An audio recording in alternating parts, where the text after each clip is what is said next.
What's poppin', Crockpot family? It's your boy Chef Zay, and welcome back to another Browns therapy session. And another therapy session where not only did we lose, bro, we lost in embarrassing fashion, man. This was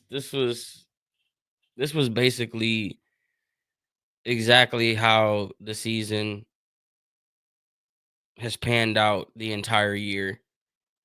Um, I haven't even looked at the box score or the play by play yet. I was specifically waiting to do that on the therapy show because it just I just I cannot believe we are here. I'm not gonna lie to you. I just cannot believe that we are here. Everybody that's tuning on TikTok, if you want to see the screen, we have to switch. We're switching it up until I get my audio stuff situated. So head on over to YouTube, Twitch, or YouTube, Twitch, or Twitter, and you'll be able to see the screen, the computer screen. So come on over to YouTube. I'd appreciate it. But I'm scared to look at this play by play and everything because it's like when you look back at this game, I don't understand how the Browns lose when Jameis Winston threw for 400 yards. Or Jerry Judy had a career day, 6 receptions, 142 yards, and a touchdown. You don't have any turnovers. And not only do you not have any turnovers, you create 2 turnovers. And not only do you lose by 21. And I know what my eyes told me. Like, I didn't want to say it because it's like the guys that we have on our team, the players that are in our locker room, they don't, they're not quitters, right? Like, that's one thing that I've seen with the guys that have been in this locker room. They're not quitters. But yesterday they quit. I I know what my eyes told me. Yesterday they quit because we saw the exact type of flashes in the quote unquote Joe Woods era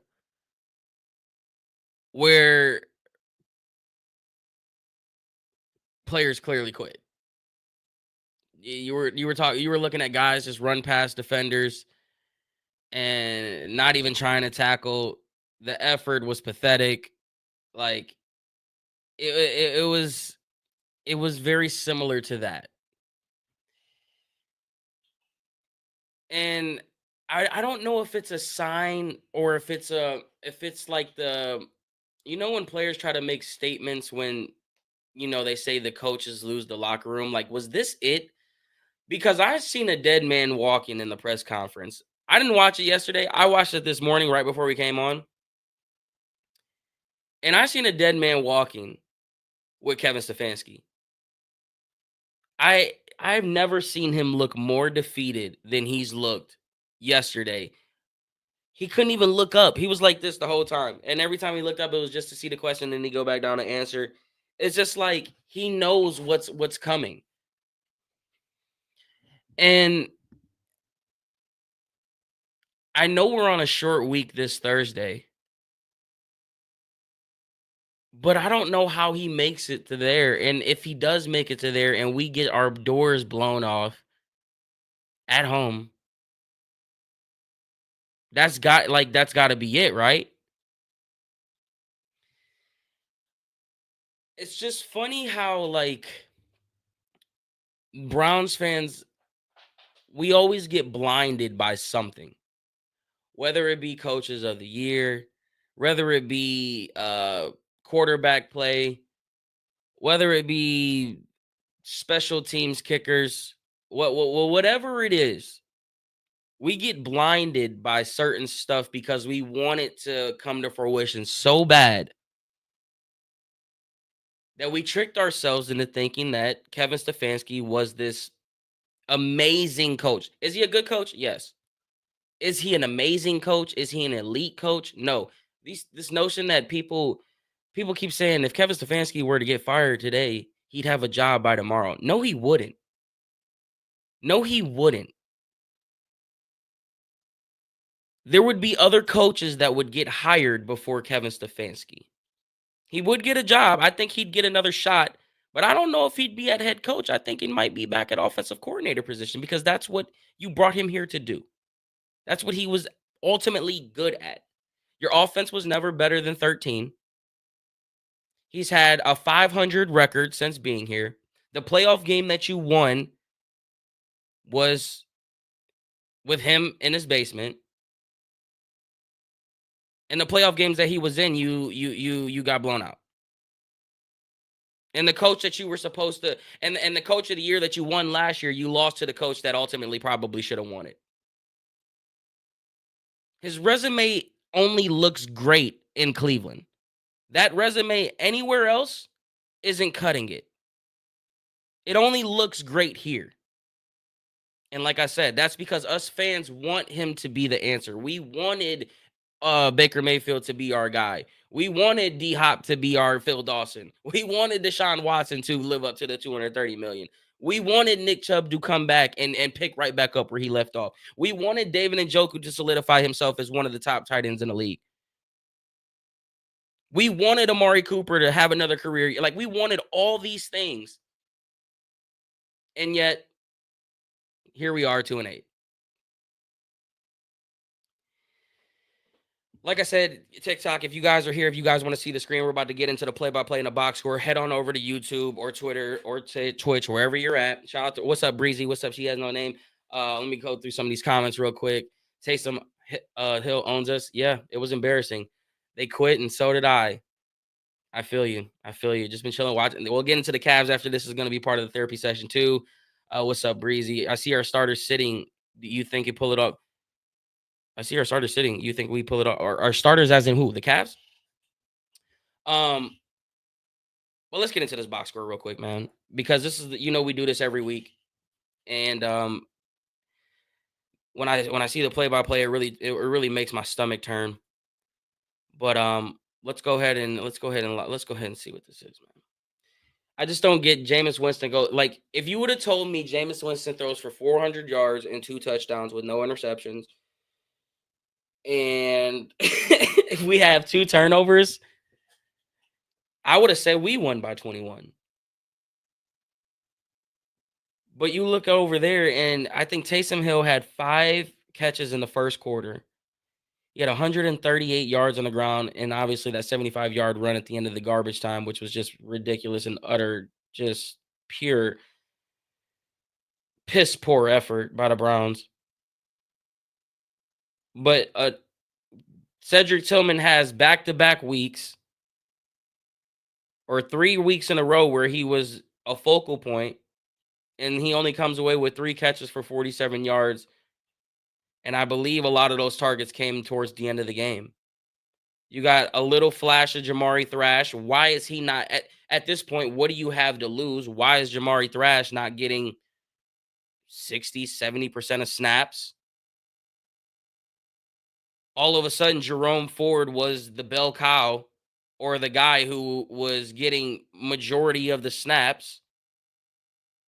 Pierre Strong is completely just not in the picture. Our defense, Miles, brother, at this point, he's not even on the stat sheet. Myles Garrett is not even on the box score.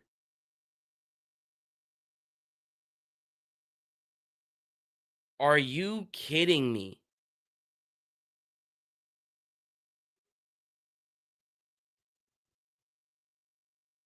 At this point, you shut down Myles.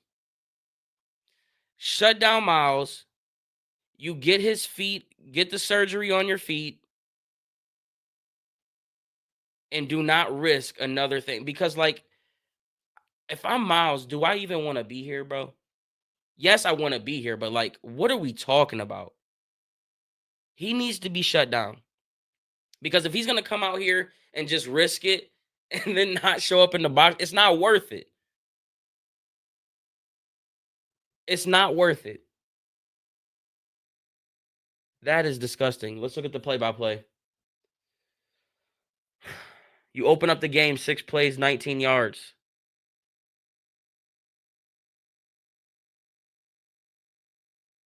And nothing.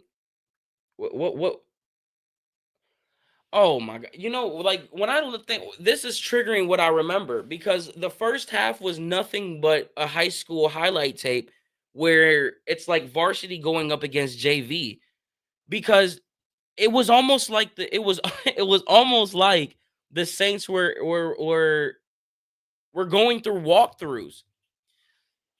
How many like I know if you were in the live stream yesterday, I talked about it, but as many times as you guys are in my live stream, what have I always said throughout the season? Zay, why aren't you giving up on the season? Zay, why do you still have the hope? What are you clinging on to?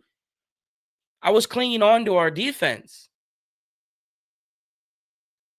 but they came out and they didn't touch Alvin Kamara or who was the other guy?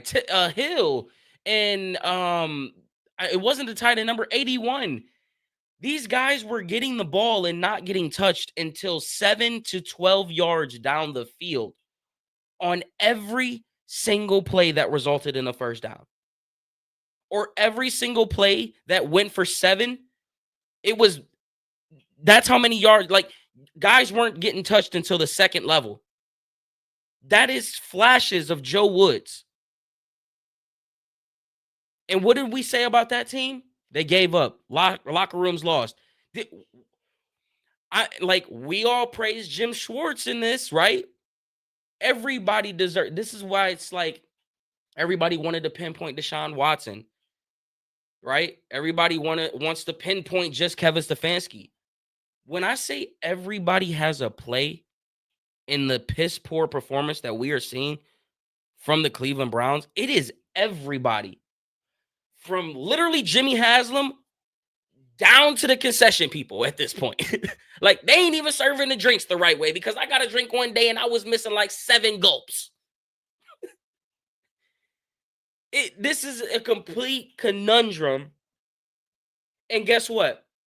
If you fire Kevin Stefanski, which I think they should, if you fire Andrew Berry at this point, you know me, I'm a Kevin Stefanski supporter. At this point, if you want to fire Andrew Berry, I don't care. But if you fire these guys, guess what you do again? Guess what you do again? You bring the tree down and you create yourself the low-hanging fruit and you live right up to the expectation that the Browns is the Browns, Cleveland is Cleveland. Why? Because you just paid you just paid these guys this offseason, gave them an extension, and the stigma that's going to come behind it is, oh my gosh, they got rid of a 2-time coach of the year. And back to being the butt of all jokes, back to being this and that. And you know, a couple of weeks ago, I sat back and I'm like, well, the rebuild wouldn't be that massive. You're not talking about a massive rebuild. But what we are going to be talking about is we have to get through the stage that, do Miles want to be here? Do David Njoku want to be here? Do Denzel Ward want to be here? Do Grant Delpit want to be here? Do these guys want to be here? Once you get past that question, the question that comes into play is, how do we get other talent to come here now? Because before you could be like, yo, we got all these guys. We got all these guys under contract. So you're going to guarantee yourself at least a 2-3 year window. We're on a trajectory of moving forward. We have our coach who just won coach of the year. We just won 11 games. If we implement you here and you take a little bit of a pay cut, that pay cut conversation is out the window now. The stigma that comes back in is who wants to come to Cleveland is back in the conversation now, because who in the hell would want to come in this situation when we're 2-8?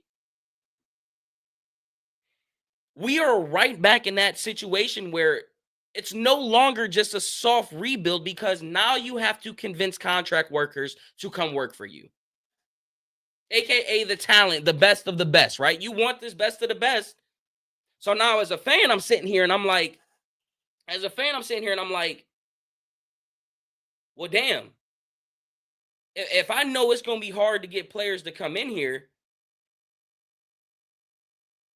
as an owner, I'm not about to number you whoever we get to play here is gonna play here. I don't give a damn about these next few. They're going to make their money regardless. See, this is why when we had Phil Taylor on yesterday, he talked about like this is a business. He's like, this ain't 32 NFL teams, it's 32 companies. And that hit so hard when he said that because I'm like, damn, as much as we like we forget that it's 32 companies and not just football teams. And Jimmy Haslam bought a fractured franchise for $2 billion,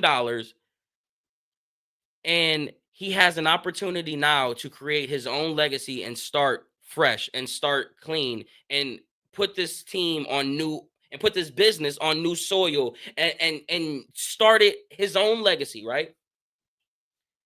Why would he care about these last few years when he knows he's going to make his money regardless of regardless of the outcome? All they have to do is hover. And if I'm a player and I'm trying to win and I see what's on the horizon, I'm not coming here to hover unless y'all dishing me the bag. Unless y'all doing like the Jamie Collins, the Dwayne Bowes of the world, like the people that is coming here like, okay, go, I'll come get the bag. I know we're not gonna win, but I'll come get the bag. That's what we go. That's the trajectory that we are back on now. The low hanging fruit. Everyone wants to talk about the draft and getting Cam Ward, and Cam Ward is not going to save what's going on in this franchise right now. Winning would cure a lot of stuff, but we saw what winning masked because that was all a mask for the problems that the team that we. It's funny because we had these same problems before we were winning. Oh, PJ Walker, if we could just do this and da da da da, they were finding a way to skin through. Oh, Kevin Stefanski coached his way into it, and then Joe Flacco, lightning in a bottle. It was a mask for everything, just like the first year was a mask for the problems that we saw in 2021, in 2022, in 2020. Everything has been masked in the Kevin Stefanski era. Nothing has been, there's been no, we don't know what the real, that's why I don't understand why we want to go into another season with questions and wondering if it's going to work because for 5 years, it's been nothing but that. Why do we want another year that? But I mean, at this point, I don't think they have a choice. Back to the, at this point, you got to just weather the next few years. It's just Dustin Hopkins. Oh my goodness. I don't need to. I don't need to go in. I don't need to. I don't need to talk about him, right? So we'll go to Mike Vrabel. We'll go to Mike Vrabel.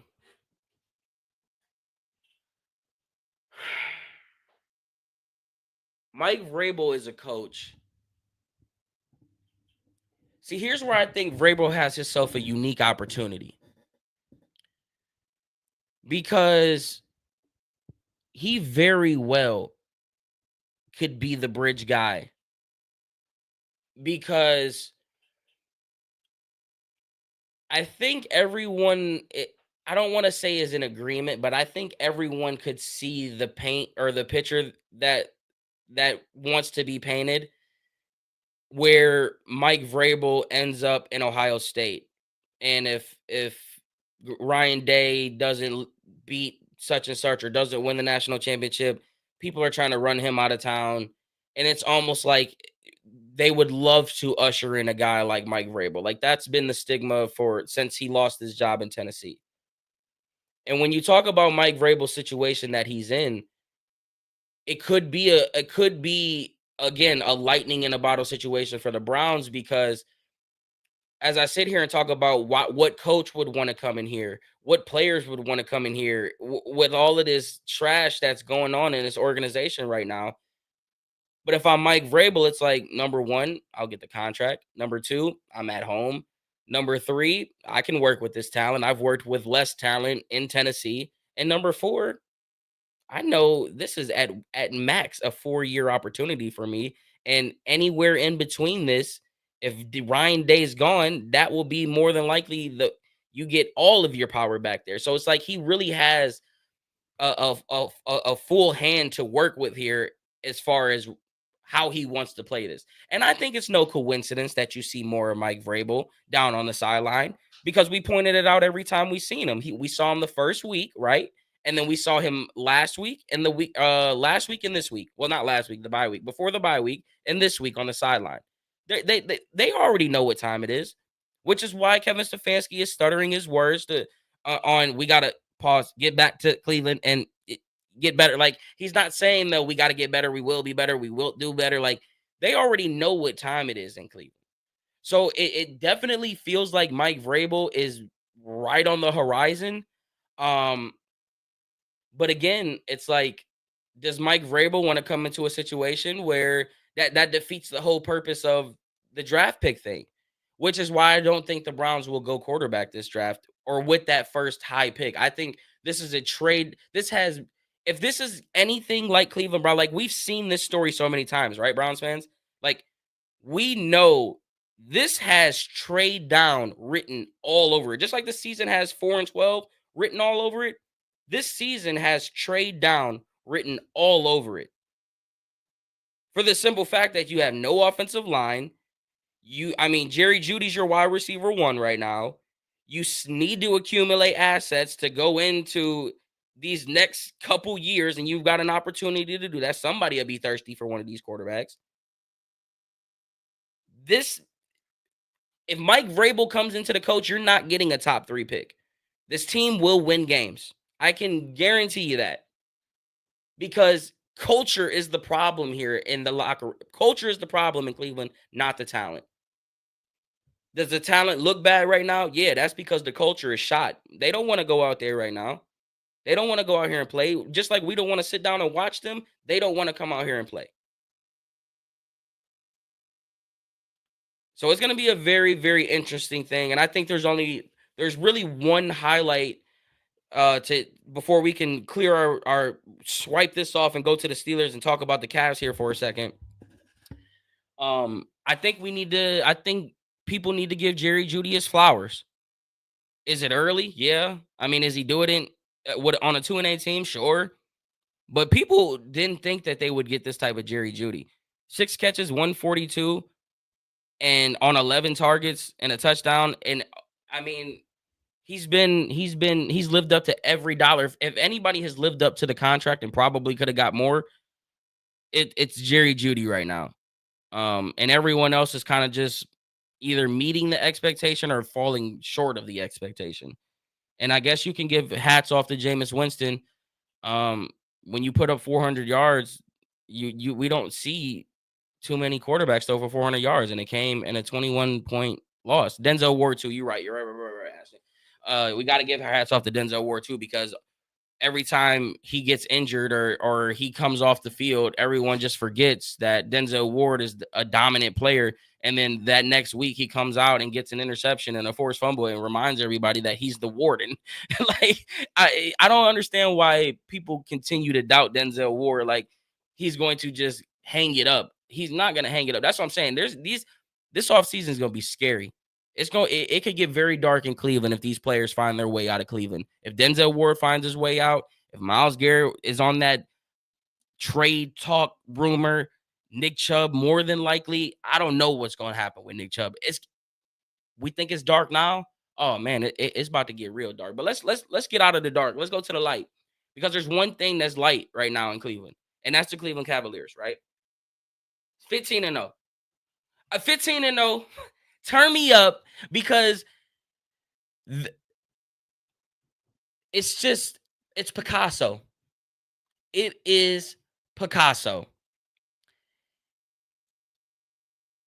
Because we know they're tired. We know they're gassed, right? We know all these things. And yet, they are not only finding a way to do it, they are dominating, bro. Just when you think the Cavaliers are going to slip off, it's like, oh my God. Because in the back of my mind, I'm just like, weather the storm. Charlotte put up 40 points in the third quarter, right? They put up 30 points in the fourth in the third quarter. When you see that, you're just like, this could be it if they don't get through this next storm. And they didn't even give them a shot coming out in the fourth quarter. They were like, okay, foot back on the gas, let's turn it up. Ty Jerome comes out, gets a couple quick buckets, turns into turnover. Like they create turnovers, and Evan Mobley is Evan Mobley. Darius Garland turns on a switch in the last 5 minutes in the game. I believe he had 18 points in the last 4 minutes of the game. And he goes 7 points and I believe 2 assists. And I think he was helped with one of the turnovers that were generated off of a double team, if I remember correctly. And it's like they're inevitable. They're Thanos. They are in freaking inevitable. Ty Jerome, Kenny, you want to talk about good coaching and understanding how to tap into your players. Everything that we wanted Kevin Stefanski to do, Kenny Atkinson has done at the maximum level. What do I mean by that? Kevin Stefanski didn't get the most out of Baker Mayfield. Kevin Stefanski did not get the most out of Jarvis Landry, Odell Beckham, nor David Njoku. He got that out with Joe Flacco. I think we give more credit to Joe Flacco than Kevin Stefanski. All the talent that Kevin Stefanski's had, and you never once were top 5 in offense. You were 20th ranked in points in like 2021, and you're 2-8 now. Like all these things, right? Not maximizing the talent that you have. Whereas Kenny Atkinson comes in, you had questions with Evan Mobley. All this offseason, he got stronger. He's got better with his offensive game, and he's dominating. And defense is just as good as it was last year. Isaac Okoro is playing with confidence and shooting the 3 ball as if he's being told, bro, it don't matter. Shoot it and shoot it and shoot it again if you're open. Jared Allen, the lights is, I mean, we know what Jared Allen does in the regular season. I need to see it a little bit more past then. Darius Garland, all of the stuff that was being talked about, building up his confidence back, allowing him to shoot 10 threes a game, encouraging him to shoot 10 threes a game, just letting him play freely, a test to Kenny Atkinson. Ty Jerome, the biggest test. Him, Niang, I think, and Dean Wade, I think, are the 3 biggest, are 3 of the biggest beneficiaries of Kenny Atkinson, because George Niang is playing. He has a quick trigger. Like last year, it was hesitate. Everyone was hesitate last year. Hesitate. As soon as the ball is being swung, if you give George Niang any type of space, he's pulling it. And right now, I'm living with it, because when he's not pulling it, he'll pump fake it, drive, and he'll back you down and just use his body and get an easy layup. And more than likely, if he misses it, he's drawing the foul. And if not, he's making it. He's playing at a super high level. Dean Wade, he's only getting 15, 20 minutes a night or whatever it is, but he's maximizing his length. He's understanding what Dean Wade's not in here to give you 10 points. He's not in there to give you 5 points. He's in here to play defense and create. If there's an open look, you don't want to get swung into Dean Wade, because Dean Wade can knock down a 3 just as good as anybody else on this team. And then Ty Jerome, I mean, this dude, he said he earned that starting spot. That more than likely, that's a Karis LeVert start. It usually goes Karis LeVert, DG, Okoro, Allen, Mobley. Kenny Atkinson, understanding the moment, understanding, riding the hot hands. This is all experience. When you come from an organization like the Golden State Warriors and you see what that dynasty was built like, and you seen it, and you hear players like Draymond Green come out and say, "Oh yeah, they got it." Like, "Oh yeah, they actually got it." It's a beautiful thing to see. What's wrong? Okay, go get something. I'm recording. Yes, I'll get it in a second. Okay. But yeah, everyone wants to eat over here. See, she wants pizza. We want to win. Like all these things, you know what I mean? But it truly is. We need it so bad because the Browns are so bad, and we got the biggest game of the year. We got 2 big games. We can't get embarrassed by the Steelers, and The Cavs are coming up against Boston. It's the first real test of the year. And I already know what's gonna happen. If the Cavs come out and beat Boston, guess what everyone's gonna say? Oh, wait until the regular season. Celtics in 4, Celtics in 5. Y'all know it's coming, so prepare yourself for that because I don't think that's gonna happen. Um, but I don't really have much more to say about the Cavs because I think what's understood doesn't need to be explained with them. They're playing the best brand of basketball, undefeated for a reason, and let's just enjoy the wave and let's just ride it because we got a we got a short week, man. We got the Steelers and they just beat the Ravens, bro. We ain't even I'm that we'll talk on them on another day. What day we'll talk about them? We got the Cavs. We got the Cavs on Tuesday. They got back to back, so I don't know. Maybe we'll try to squeeze in some. Oh no, we got the AFC roundtable on Wednesday. So lock into the AFC roundtable. That's where we'll talk about the AFC North and all that stuff because we got a stream tomorrow and we got another stream Wednesday and then we got another stream Thursday for the Browns game. So it's gonna be a long next few days. So make sure you guys are tapped in. But let's go through some of these comments real quick. At this point, I just want the draft pick for the Browns. No, you don't, because we're gonna get it, and then guess what? They're gonna trade out of it. DG, that dude. What's up, Jordan? How you feeling, bro? I mean, at the end of the day, everyone's expanded, but what's the worst that's gonna happen? Be 2-8 next year? You can't be 2-8 next year, bro. You can't. You just can't, man. I think we get rid of Stefanski, but watch him go light it up somewhere else. We start all over. I honestly want to see him with a new QB and not 4. Breezy. He left Minnesota, and the first year that he left, Minnesota went to the number 4 offense. I mean, I think Kevin Stefanski is what Kevin Stefanski is. Um, he's a guy that if Kevin Stefanski can get you to buy in and you're winning, I think it would work. But like we've always said about Kevin Stefanski, there aren't no players running through a wall for this dude. There just isn't. I think the one guy that might have ran through a wall for Kevin Stefanski probably would have been Harrison Bryant, and he's not on this team anymore. I just don't see them being like, I would die for coach. I think if you went into the locker room in the Steelers, I think 90% of the locker room would probably say, yeah, I would die for coach. I would go to war for coach. I would run through 50,000 walls for coach. I think if you went into the Dan Campbell locker room, I think they would say the same thing. I think if you went into the Kansas City Chiefs locker room, they would say the same thing. I think if you went into the Ravens locker room, I think it would be divided.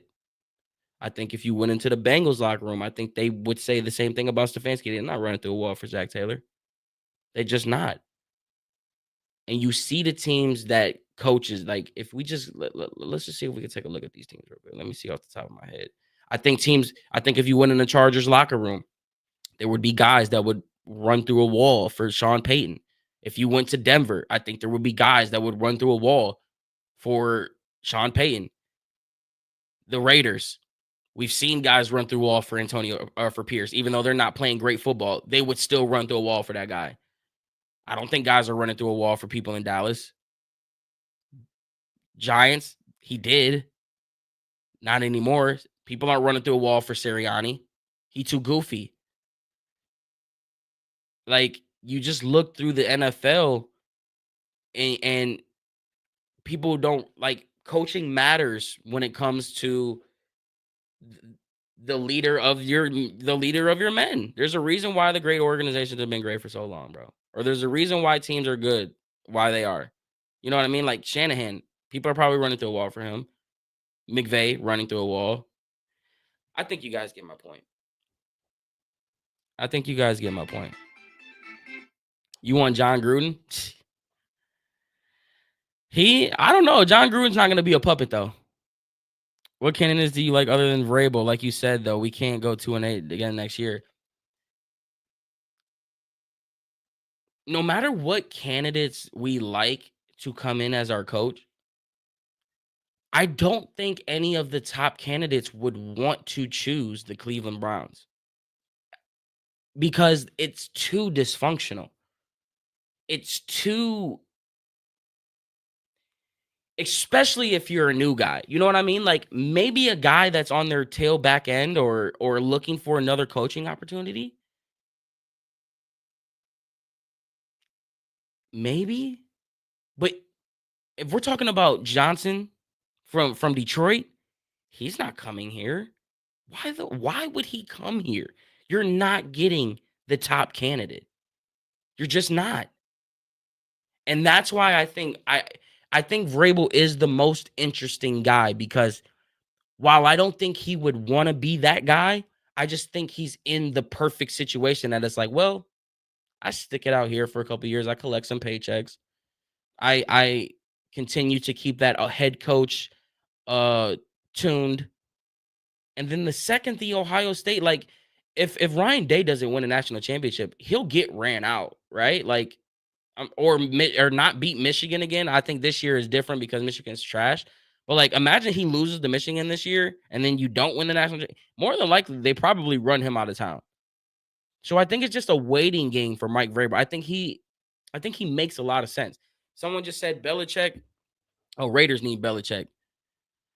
Nah, you need somebody that can change the culture, and I think that's going to be very hard. Which is why if Shador were to come here, I would only want him with Dion because they changed the culture. They would change it for sure. But that's gonna do it for this episode of the Crop Out Podcast and a therapy session, man. I gotta get this off my head, and I gotta go get my daughter some food because she's hungry. So we're locked in today, tomorrow, the next day, and the day before. I'm sure if anyone gets fired, if anyone gets fired or any major news happens, we'll go live today. So make sure you guys are locked in. And then the Cavs play tomorrow at 7. We'll be live for that. And then Wednesday we'll be live twice, roundtable and the Cavs game. And then we'll be live again Thursday. So make sure you guys have that notification on. Make sure you guys are following all the socials. And I will catch you guys on the next episode. I appreciate each and every one of y'all.